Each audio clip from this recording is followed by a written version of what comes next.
Welcome to another episode in the series. I never would have thought of that. Boy, could I use a millennial technician to help me smooth out some of the kinks in this. Today, what I'm going to share with you is how to think like Steve Jobs and how to think like Elon Musk. So even though you may not want to be like them personality-wise, I'm sure you'd be intrigued by how do you think like Steve Jobs or Elon Musk? And older people will remember Steve Jobs, but for younger people and older people now, Elon Musk is very much in the news. And I'm going to give you some tips about the world through Elon Musk's eyes and how you can try to build that approach so you can think like Elon Musk. First of all, what differentiates Elon Musk and Steve Jobs from the rest of people is they see the unknown as an adventure to be lived.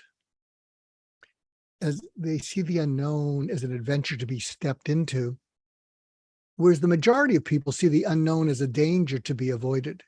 And one of the reasons people like Elon Musk see the unknown as an adventure to be lived and stepped into is because they know that they will notice things and they'll notice disparate dots that nobody else can connect, but because of the way they think and process information, they'll be able to take those dots and have them connect.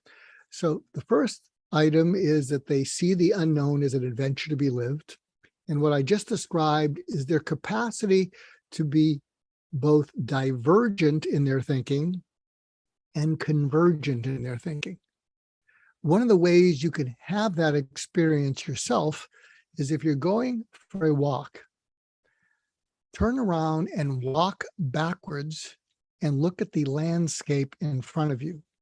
What you will notice is it feels like a wide angle lens that gets increasingly wider and wider and wider. That is the experience of divergent thinking.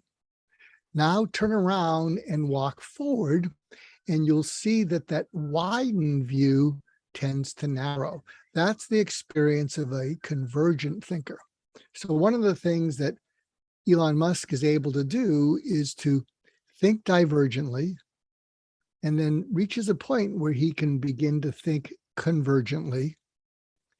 And one of the reasons people like Elon Musk like psychedelics and drugs like that is by nature they have a bit of a controlling personality. They tend to try to control others. Actually, what they're doing is once they convergently see that vision for a new product, such as a Tesla or SpaceX, they then want to pull people into that vision once they see that. But that controlling personality can sometimes be at opposite of their desire to think divergently. And so one of the reasons they, I believe, use psychedelics is they may want to sometimes bump up that ability to think divergently and look at the world divergently. Another thing that people like Elon Musk and Steve Jobs have in common is they have the ability to cause this in their customers. This is the formula for creating fanatical customers. And it's 4 experiences. And I'll name them and then I'll describe them. The first one is WHOA, W-H-O-A, which means I can't believe what I'm seeing, looking at, hearing, or feeling. That's whoa. Then the second is, wow, that's amazing, astonishing, unbelievable. And then the third experience is, if I got that right, is, this is too good to ignore. This is too good not to use. And then finally, when it all comes together in a product, is yes, let's do this. Whoa, wow, yes. And if you want to see how Steve Jobs had that experience, and gave everyone that experience when he presented a new product for Apple. Do a search on your computer for National Geographic Xerox PARC Steve Jobs. National Geographic Xerox PARC Steve Jobs. That will take you to a dramatization of Steve Jobs visiting Xerox PARC and discovering the graphical user interface. That was the mouse and the icons. And what you will see in that little over 2-minute video is you'll see the expression on Steve Jobs' face, where initially he's in that cynical, arrogant, nobody can show me anything new point of view, where he's kind of held back like, so what is this? And then when he sees the mouse and the icons on the screen, you'll see he leans in.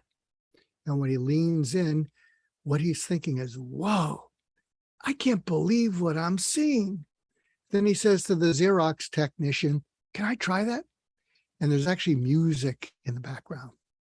And he sits down, and when he puts his index finger on the mouse and he looks at the screen, his eyes widen and he starts to sweat. And that's the wow. That's his experience of, this is unbelievable. This is astonishing. This is amazing.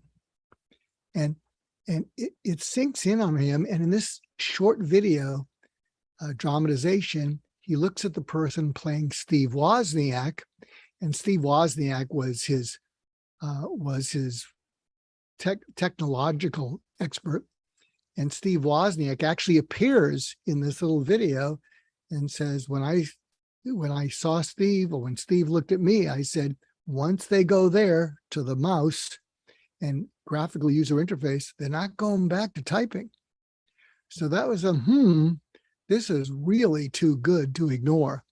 And then as he went to as you go to the end of the video, you'll see Walter Isaacson saying they didn't know what to do with this at Xerox PARC. But Steve Jobs took it back after going, whoa, wow. And he took it back to Apple, and they made the Macintosh. And that's yes. And by the way, his whole career was punctuated by that whoa, wow, yes experience. In fact, some of you may remember in 2007, when he introduced the iPhone for the first time, it was maybe the top presentation of a new technology product ever. But you'll remember he came on the Apple stage and he pointed out to us, it's an iPod. It's a telephone. It's an internet connecting device. It's an iPod. It's a telephone. It's an internet connecting device. These are not 3 separate devices. I give you the iPhone. And so when he did that, what he caused in observers and people attending was the same experience that he had at Xerox PARC, which was, whoa, I can't believe what I'm seeing.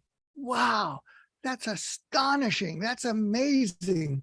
Boy, I could do a lot of things with that. I would have 1,000 songs in my pocket and then make a telephone call and connect to the internet. This is unbelievable. And then, yes, I'm going to go to the Apple store and I'm going to wait all night so I can purchase that. So I hope this is a helpful guide to you about how to think like Elon Musk or Steve Jobs. And stay tuned for more of these episodes, which I hope you'll find interesting and helpful as you go on in your career, and for you budding entrepreneurs to help you be more successful. Take care until then.